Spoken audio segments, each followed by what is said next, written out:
the Indian aviation sector is soaring and how it is bouncing back to pre-COVID-19 levels with an average of 3.5 lakh passengers per day. And the launch of the first ever Made in India commercial aircraft taking flight has only solidified India's place in aerospace manufacturing. To examine the future scope of this industry, we have Minister of Civil Aviation, Shri Jyotiraditya Scindia, on giving wings to India's growth for a fireside chat with Editor-in-Chief, Times Now, Editorial Director Rahul Shivshankar. Can you please have a big round of applause? Thank you.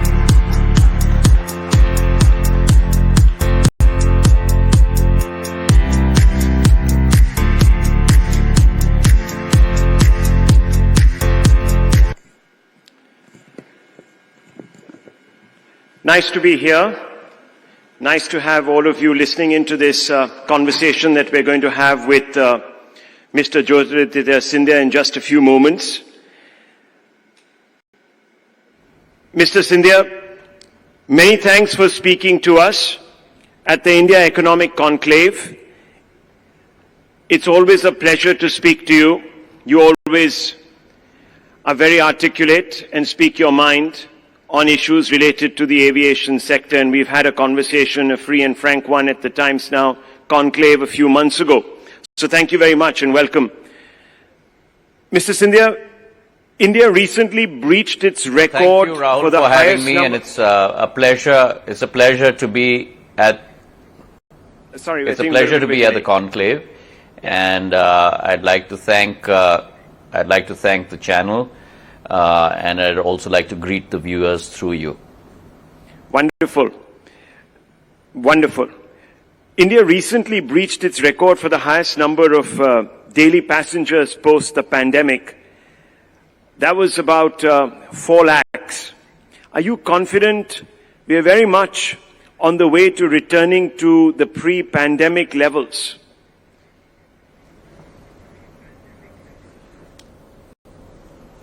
Well, Rahul, the devil is always in the details, and the last week has shown that there has been a very healthy bounce back for a sector that was extremely beleaguered and hit extremely hard by the pandemic. This is a sector, mind you, that has suffered close to $370 billion worth of losses internationally, and close to about $2.9 billion domestically here in India. And I'm only talking about the airlines business at this point of time. But it's a sector which has shown that as normalcy returns, there is a very high degree of buoyancy in the sector, with domestic travelers also growing exponentially. And last Sunday, we breached the pre-COVID levels at 4.07 lakh passengers per day. Over the last 10 to 12 days, we have been in the range of about 3.5 to 3.9 lakhs. These are good signs, early signs though, but good signs, and the important thing is to be able to maintain this healthy trend as we move forward. It's often said, of course, about the aviation sector that it works on fine margins, and you talked about resilience, buoyancy in your words. What's brought this buoyancy about, Mr. Scindia?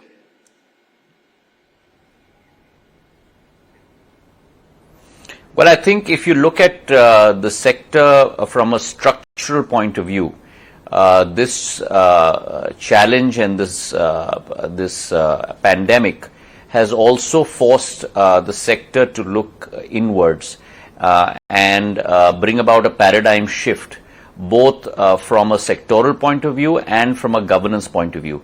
There are many things that we have done different within the ministry as well over the last year and a half or so, where we have brought about major changes in policy, whether it be directly with regard to airlines, where we've slowly but surely brought back capacity to 100% on the 18th of October last year, international capacity back to 100% on the 27th of March this year. And along with that, also the concept of putting in place fare caps where you are protecting both the customer on the upside of too exorbitant fares and protecting the airlines on the downside as well. Of course, the biggest challenge, as you're well aware, Rahul, has been the phenomenal rise in air turbine fuel costs. They have risen almost by 60 to 70% in the last 10 to 12 months, almost at a record high of 112,000 a kiloliter, and up almost about 5 times from a 2-year ago level of close to 25,000 rupees a kiloliter. Now that presents a huge challenge for this sector, keeping in mind that 40% of the cost structure comes directly, is directly attributed to fuel. And in a business that has been running losses, that translates into 40% of revenue structure, where you have pretty much no control. And so the balance 60% has to meet all costs and a profit margin. And therefore, within government, the first step that I took as soon as I took over is understanding this emergency and this great urgency. I wrote personally to 22 chief ministers. I conversed with them over video conference. I pleaded with them. I made the case out for economies of scale. If you bring down the VAT levels on ATF, then not only will you have greater number of flights coming into your state, but also a higher amount of refueling will happen within your state. And the case in point for you is very early days when Kerala and Andhra Pradesh, almost about 5 or 6 years ago, brought down the VAT levels. There was an increase of almost 12 to 14% on flights within the first 6 months. And I'm glad to report to you through your channel that 13 states, through our efforts, have brought down VAT levels from a prohibitive level of 25 to 30% down to just 1 to 4%. And through your channel, I'd like to thank the chief ministers of all those states, the lieutenant governors of those union territories that have been extremely helpful to us in being able to do that. So we've had large states in that mix, like the state of Gujarat, the state of Madhya Pradesh, the state of Uttar Pradesh. We've had hilly states and northeastern states as part of that mix, the states of Uttarakhand, Himachal Pradesh, Haryana, northeast states like Arunachal Pradesh and Tripura.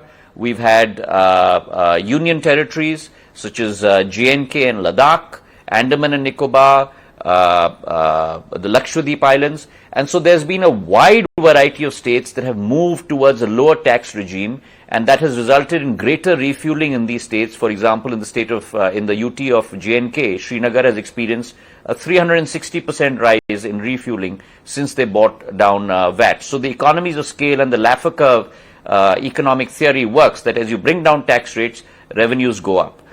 So prior to my taking over, we had 12 states that were in a lower VAT regime of 1 to 4%, 24 states that were within the 20 to 30% bracket.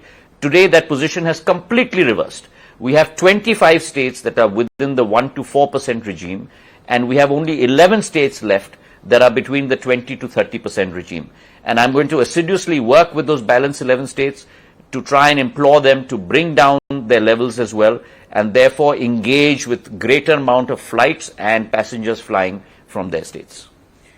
Well, that's very important, simply because there have been, of course, demands from the industry representatives to bring ATF under GST, and that's an ongoing conversation. And we just heard the Finance Minister, Nirmala Sitharaman. So if the states are now quite open to I think it's taking important the cue. that it's important that the ministry acts proactively, and therefore, even though we are pending ATF coming under GST, I took it upon myself to make sure that I engage with states and bring down the VAT level directly to 1 to 4%. So the fact that we've been able to convert almost 25 states onto this side of the bandwagon means that a lot of the advantage also of going through GST today is now slowly accruing to the airlines by lowering the level of VAT. So we still have some way to go because we still have 11 states left.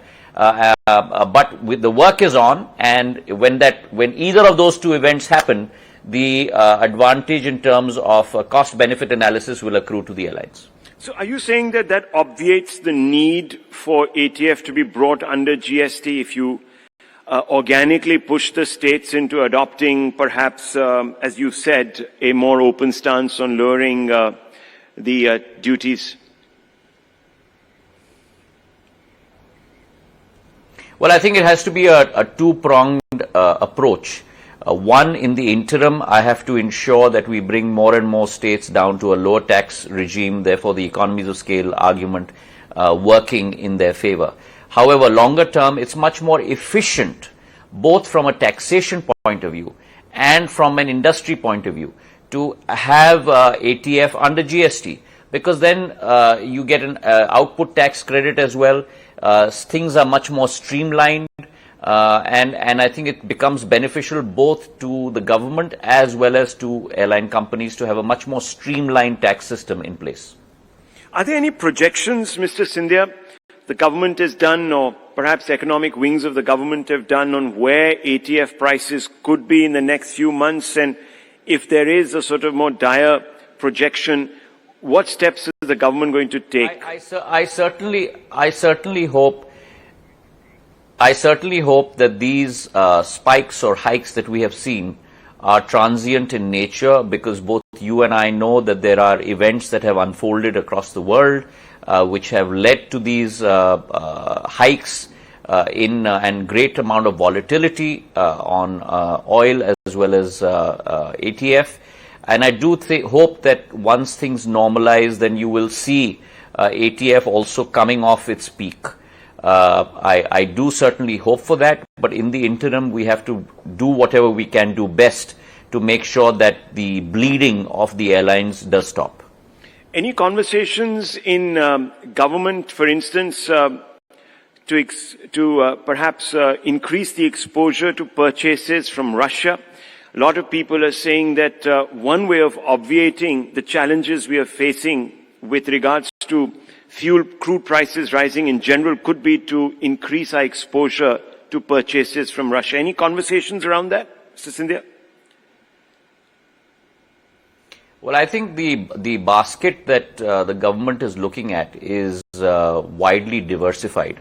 And that is something that's a prerogative of the MOPNG, the Ministry of Petroleum and Natural Gas, and I would not want to encroach onto their turf in terms of advising what would be best in terms of a diversified mix basket of crude for India. I'm sure that they're doing their best in terms of making sure that we get crude at the cheapest levels from across the world.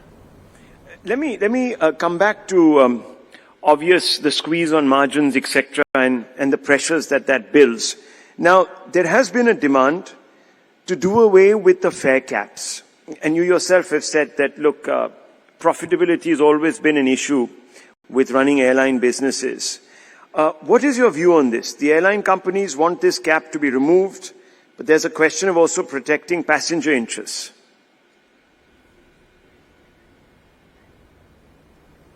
Well, it's not as simple as that, Rahul. And let me also tell you on this show that there is not a single voice, a unified voice coming from the airline industry as well. I think if you spend some time with them, you will see the diversity of interests that are voiced within the airlines. And as you are probably aware, I have 8 advisory groups that I've set up within the ministry, because I believe that intellectual property does not vest within me as the minister or the ministry officials alone. I think it's important to engage with all our stakeholders. And therefore, I set up 8 advisory groups on day one for airlines, 1 for airports, 1 for cargo, 1 for ground handling, 1 even for academia and consultants, in fact, whom I'm meeting right after the show at 4:30. In my office, and therefore the input we are gathering across the board from all of these advisory groups, and I act on the basis of what is the best strategy going forward to evolve the ecosystem of aviation in India. Aviation for too long in India has been restricted to the story of airlines and airports. There's much more in aviation beyond airlines and airports. For example, MROs, flying training organizations, cargo, ground handling, new technologies, manufacturing, which is taking very strong roots in India, along with Boeing and Airbus and Tata's, setting up manufacturing units in Hyderabad and Bangalore and so on and so forth. So I think that there is much more to the ecosystem of civil aviation than we in normal parlance discuss. And that's where my stress lies as we speak today, to develop that ecosystem. And through these advisory groups, there's a lot of back and forth in terms of engagement. And specifically on fare caps, there are multiple voices coming from industry. There is the voice of the consumer, and I have to make sure that we roll out the best strategy that takes care of everyone's interests, which is why you saw that I removed capacity caps on flights on the 18th of October. I removed capacity caps on international flights on the 27th of March. And as the system evolves, we will take a judicious decision at the right time on this issue as well. Coming to Air India, Mr. Scindia, the divestment process is complete. Are the government's hands now completely off this project?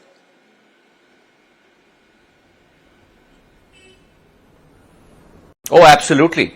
It's firmly in the hands of the private company, the Tatas, namely Thales, and they are handling all the affairs. In fact, just 3 days ago, Rahul, we disengaged Alliance Air's booking system also from Air India.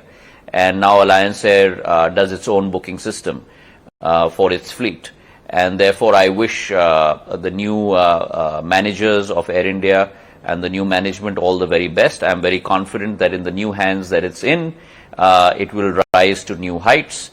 They have some very concrete plans in place, and at the end of the day, I do hope that the customers' interests are much better served by the new management.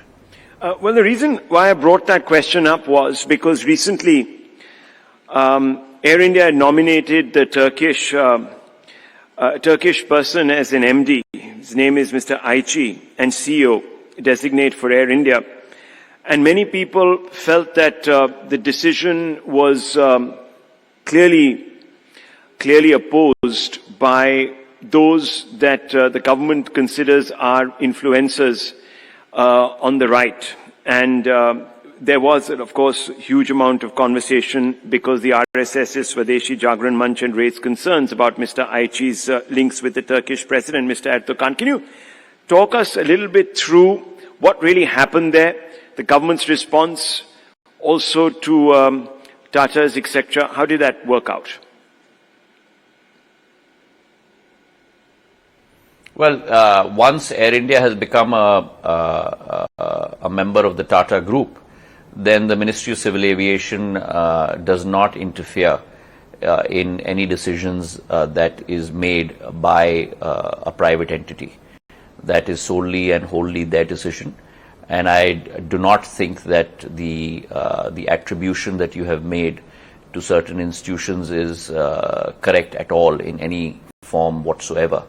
At the end of the day, that is a decision that they have made to engage or not to engage a certain person.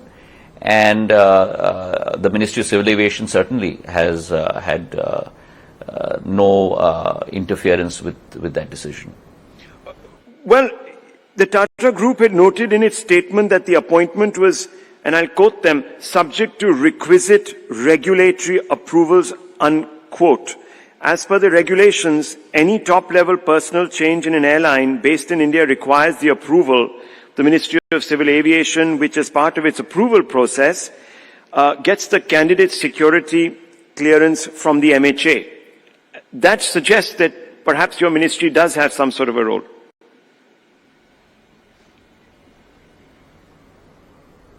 Well, it has a role in as much as securing or obtaining for the private entity that clearance from MHA. But as I said to you earlier, that's a decision that the Tata Group have taken in their judicious decision-making process, and that's something that we have to respect. Were you surprised by the decision? Was government a bit surprised? There were other front runners from European and American airlines. Rahul, it is not our business to be surprised or happy or disappointed or X or Y. I mean, if Times Now tomorrow changes their CEO, that's not our prerogative. But it's not as simple as that, is it, sir? Because as we all know, the government does have a say in clearing security for the CEOs of airline companies in India. There is a security angle involved. You're absolutely right. But as I mentioned to you earlier, that's a decision that the Tata Group have taken.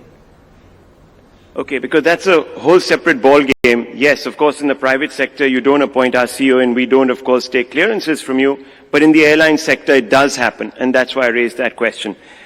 So let me go back to the question that we're talking about, which is with respect to Air India and the transition. When we spoke the last time, you talked about how concerns with respect to the employment of staff, among other members, had been addressed by the government.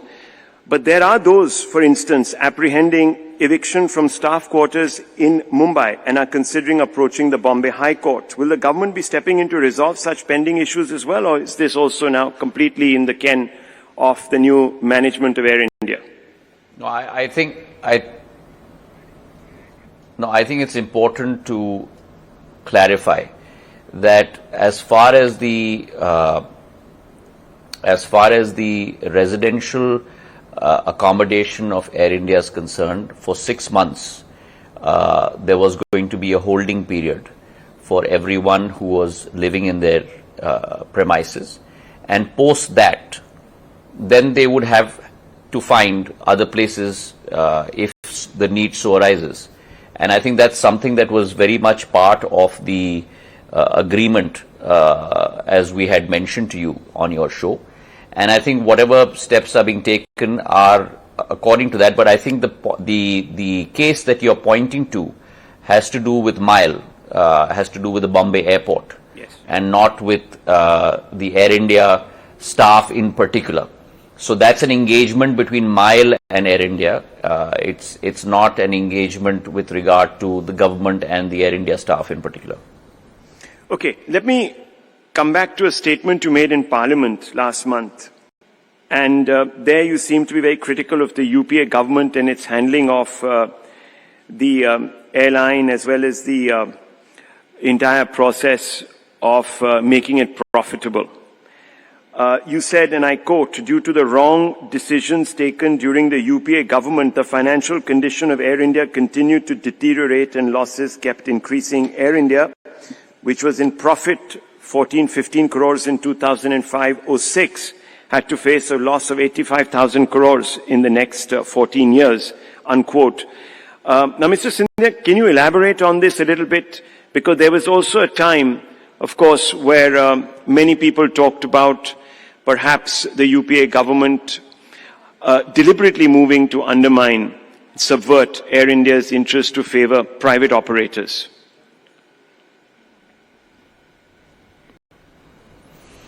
So what I will do, Rahul, is just put the facts before you. I don't want to get into issues of X or Y. The fact of the matter is that Air India separately was a profit-making enterprise. Indian Airlines separately was a profit-making enterprise all the way up to 2005 and 6. And then came the merger. The merger was destined for disaster from the get-go, because the first thing that we learn in business and in practices as you go through the rigors of investment banking or consulting is that what is more important than balance sheets are the cultural fit between two organizations. And therefore, Company A may look at an acquisition of Company B, Company A may look at a merger of Company B, Company A may look at a demerger process between itself and Company B. All of those actions have to be governed more by cultural fits and harmonization between people and management rather than just economic bottom line, balance sheet and P&L numbers. And I think that's where the fatal mistake occurred. And the very fact that you combined two entities that had very different mission, goals, value systems, HR processes, cultures into one, and then put in place systems that lead to transforming those two profit-making companies into loss-making companies, and ranging from an average from 2006 onwards until 2019-20 or 2021 until its sale, between 3,000 crores to 20 crores a day, which means 7,500 crores a year. The total losses of close to 85,650 crores over a 14-year period is disastrous, because at the end of the day, Rahul, whose money is this? This is not Government of India's money alone. This is the money of every taxpayer in this country, including you and me. And the government's responsibility as a fiduciary holder of that tax money is to ensure that the return on capital employed is the highest possible. Now, is the ROCE or the ROI higher in a company that's ending up making losses between 3 to 7,000 crores a year, totaling 85,000 crores over a period of 14 years? Add to it the government guarantee of 51,000 crores, add to it the equity infusion of 54,000 crores, and add to it the current debt burden until handover of 62,000 crores. What kind of number are we talking about? We're talking about 2.5 lakh crores. Is that a good use of taxpayers' money? The answer equivocally is no. That money has to be used to build schools, build roads, build electricity plants, educate people, skill development, and that's where national economic growth is going to come from. And therefore, the Prime Minister took it upon himself and took an executive decision that we need to cut loose from this millstone around our neck, hand it over to the private sector that will work and make it work better, and take our resources and employ that 7,500 crores a year in terms of filling up a very deep black hole towards concentrating on Manrega, concentrating on rations, concentrating on human development, concentrating on education, building roads. And I think all your viewers will probably agree with me as well. And I think everyone was extremely elated at the end of the day when the transaction went through. And actually there was deliverance from this millstone that is around our neck, and also hoping for a better value proposition for customers and therefore a win-win for both sides. Given that you were obviously a very instrumental player in the UPA setup, I just want to ask you, if it was so obvious, why is it that the UPA still embarked upon this? Was it purely, perhaps, corporate strategic, limitations? Perhaps the inability to comprehend? Or was there something more? There are many, there are many insinuations, but that's not me. And I think, Rahul, you've known me long enough to get into that sort of debate. There are many insinuations as to the whataboutery about this. Whatever it is, it's undergoing its own process. Having said that, this transaction is behind us, and we must now look in the here and now and look into the future and build our civil aviation industry in India. Talking about that, when can we expect a new avatar of Jet Airways and also Akasa Air to be launched? Well, I'm very hopeful that you will see it happen in probably by the end of this fiscal, if not earlier. And we're all waiting for the two new airlines to be flagged off. It will be close to 2 decades, Rahul, that this country has seen an addition in terms of number of players. there has been a sort of a wrapping up and a bankruptcy of player after player after player in the civil aviation sector. It's for the first time that you're seeing a rebirth of a former player and a newborn in terms of Akasa, and both coming in, as I'm told, as you've probably heard as well, with quite a decent number of planes to start out with. And let me add here as well, the Prime Minister's prerogative and his thought of हवाई चप्पल वाले भी हवाई सफर कर पाए, उड़े देश का आम नागरिक. That Udan program, which we don't talk about enough, which resulted in close to 180,000 flights in the last 5 years, new flights, and 93 lakh passengers who would have never traveled in their lives before, who traveled on the basis of Udan, has spawned in its wake 11 airlines, of which 3 are new startups. So you have seen over the last 4 or 5 years a new buoyancy and a new environment growing in civil aviation. They're not the names that you and I recount every day, because they're regional transport aircraft and regional transport airlines with a fleet of 2 or 3 or 4 or 7 or 8 or 10. But this Udan program has resulted in that. And now the mainstream sector on the narrow-bodied side, on the ultra-low-cost carrier side, the ULCCs, we'll see 2 new carriers come in. Jet may be a hybrid of the 2, which is ULCC and full-service carrier, but you're going to see new 2 entrants after almost 2 decades. My final question to you, Mr. Scindia. You have a big vision. You elaborated on the vision the last time we spoke. You are looking to raise a great amount of private capital. You want private participation. Many people are saying that the recent spate in communal tensions in many states where there will be brownfield projects implemented is going to serve as a deterrent to investment. How do you look upon this commentary? Well, let me tell you, as far as my sector is concerned, Rahul, this is one factor that I monitor on my dashboard every Monday morning at 9:30 a.m., which is the capex plan of private and government airport companies for the next fiscal. We have a plan of close to 98,000 crores over the next 4 years to be deployed in the area of airports alone.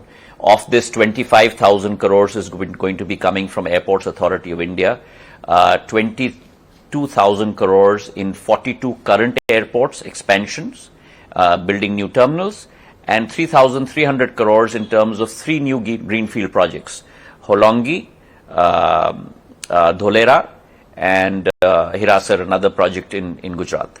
The private sector is looking at close to about 67,000 crores in terms of new investment. 7 in current brownfield projects, Bombay, Delhi, and so on and so forth, and close to about another 31,000 crores on 3 new greenfield projects, of which Jewar is one, Navi Mumbai is one, and Mopa Goa is one, and there's one more I'm forgetting. So there is a very, very rapid expansion that's going to take place in this sector.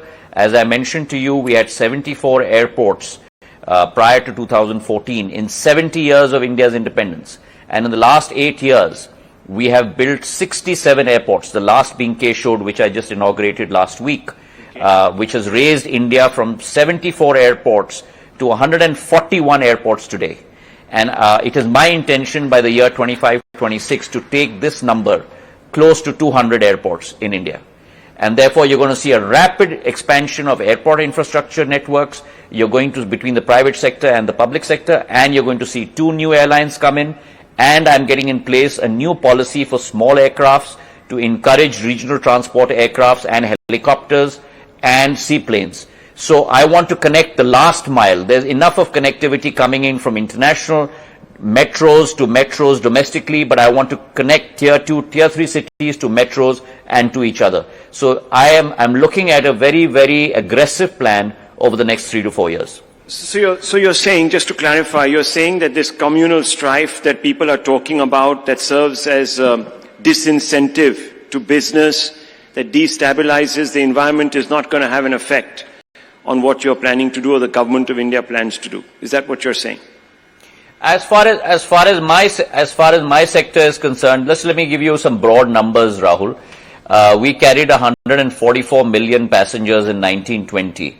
I am looking at that going up to close to 400 million passengers by 25-26. So you're going to see a quadrupling of that number in India. Our penetration rate is today only about 8%. Fact number one. Fact number two, Delhi Airport today has a capacity of 70 million. Airports in the US, Chicago, JFK and others have a capacity of 100 million. Delhi is going to go to 100 million throughput in the next 8 months. Bombay has a capacity of 60 million passenger throughput. We are building a new airport in Navi Mumbai. Hyderabad has a capacity today of 12 to 15 million, which is going to go to 40 million in the next year and a half. Same with Bangalore. So just with these 4 or 5 airports, you're going to look at a capacity of 250 million in India alone.